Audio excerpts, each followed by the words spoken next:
Dear students, in this video, we will calculate the RMS value of alternating current. In the previous video, we saw the average value of alternating current. I told you people that alternating current is the one which reverses its direction periodically. Like it goes from 0 to maximum and then it decreases, then goes to the negative value, and then here the cycle completes. The cycle takes capital T time to complete itself. Now, what is RMS value of alternating current?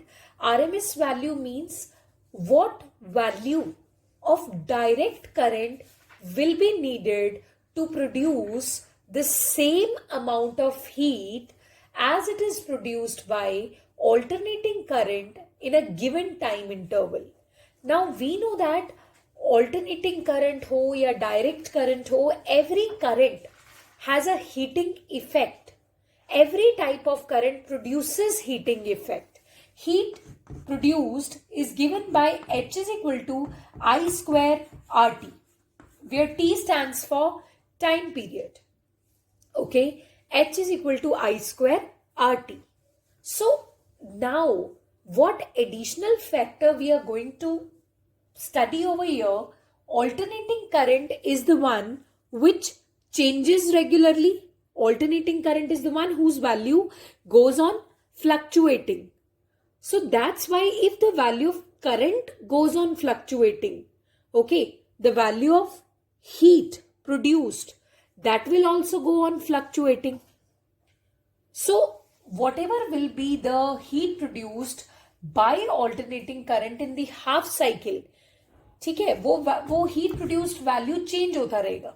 Okay, so in that way we need to find out what value of direct current will produce the same amount of heat as it is produced by alternating current. उसको हम बोलते हैं root mean square value of AC. Always remember that RMS value is taken over one complete cycle and average value is taken over half cycle, right? RMS value is taken over one complete cycle and average value is taken over half cycle, because RMS value talks about heating effect of current. Okay, the resistance which is there in the path of the current, whereas average value talks about charge. Now whenever the current flows, there are two things that are associated with it.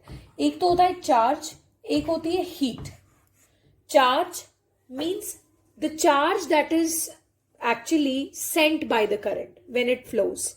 Heat produced means how much resistance it actually it suffered in its path and how much heat did it produce. अगर आप Q की बात करो तो उसमें आता है I into T, current into time. Heat की बात करो तो that will be I square RT. Now charge involves first power of current, heat involves second power of current. So heat involves square of current. So the quantity which is not involving square of current, जिसमें सिर्फ एक ही power include हो रही है, तो उसमें negative जो है वो नेगेटिव रहेगा. इसीलिए उसको आप कभी भी कंप्लीट साइकिल में इवैल्यूएट कर ही नहीं सकते हो.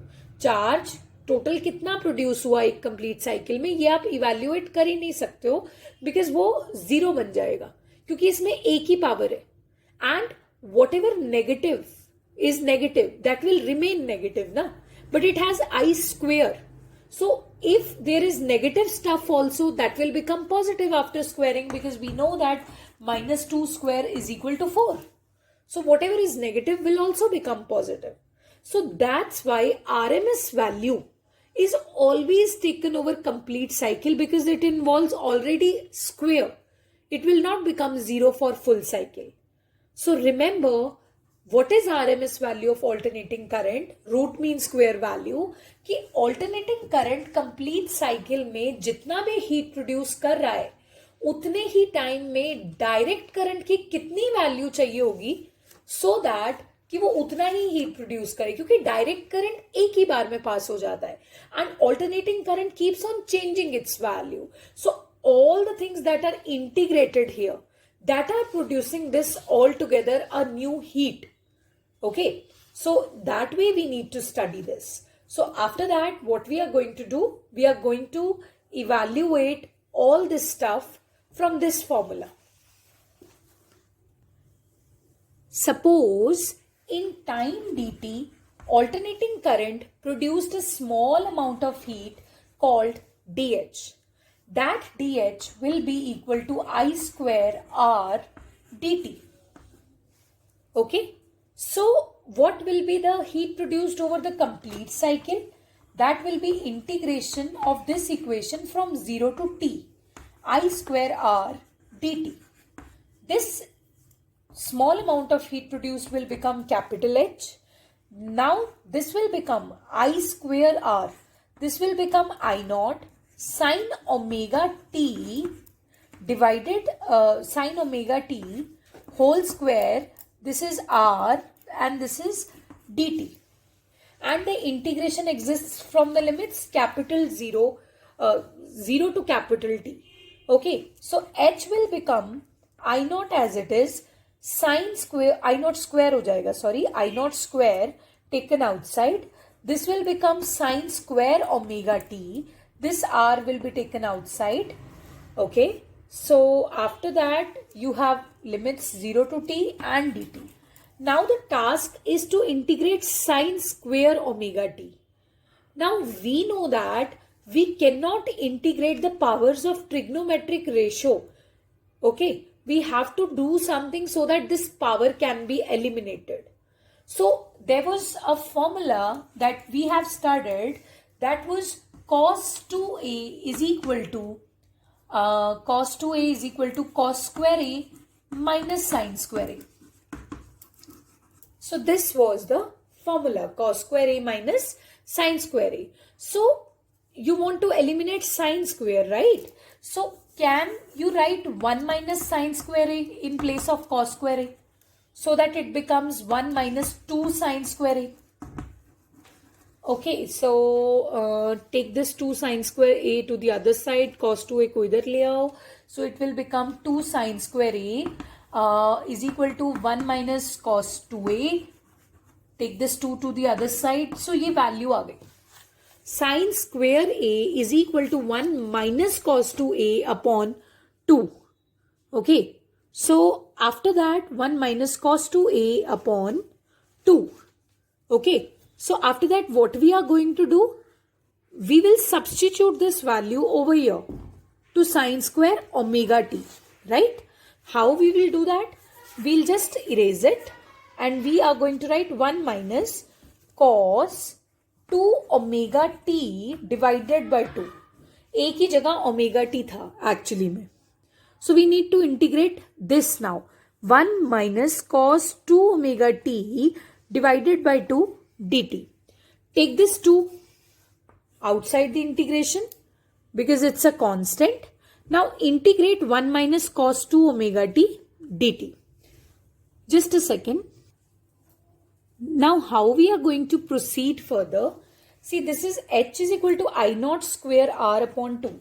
First of all, write it as it is. H is equal to I naught square R upon 2. 0 to t 1 minus cos 2 omega t dt. I am writing the equation as it is.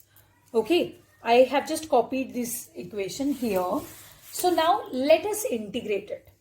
H is equal to I naught square R upon 2. When 1 is integrated with respect to dt, you get t. When cos 2 omega t is integrated with respect to dt, you get sine 2 omega t divided by 2 omega. Limits are 0 to capital T. T by 2 नहीं है इस बार. So H is equal to I naught square R upon 2. T में आपने limits put करनी है, upper limit minus lower limit. इसी T में upper limit put करो कैपिटल T माइनस इसी T में लोअर लिमिट पुट करो 0 minus 1 upon 2 omega. What about sine 2 omega t? Sine 2 omega capital T minus sine, put t 0 here. it all will become 0, sine 0. Right? Minus sine 0. It's going to be like this. So after that, H is equal to I naught square R upon 2 capital T minus 1 upon 2 omega sine 2 omega. In place of omega, you can write 2 pi by t, and t is there also. Sine 0 to 0 ही होता है, so t and t cancel. Sine 4 pi. Sine 4 pi, that is also going to be 0, because that is going to be sine 180 degree ka multiple, and it is also going to be 0. So you will not be left with this term at all. What you will be left with? You will be left with this term. H is equal to I naught square R upon 2 into T. So you will be left with this term. After that, what will be the heat produced by DC over the half cycle HRMS? That will be equal to I square RMS. I square RT होता है ना? So this is the heat produced, RMS heat produced. So when you compare these two values, I square RMS equals to I naught square divided by 2.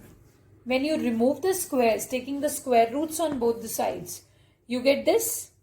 And when you will solve it, 1 upon root 2 को जब आप solve करोगे, you get 0.707. Actually, root 2 is 1.414. So when you solve it, you get this. So IRMS is equal to 70% of I naught. So this is how we calculate the RMS value of alternating current. Now the task is to calculate RMS value of alternating EMF. Okay, you know that H is equal to I square RT. So I की जगह आप E by capital R लिख सकते हो. So put that value and reach to the RMS value of alternating EMF. Thank you.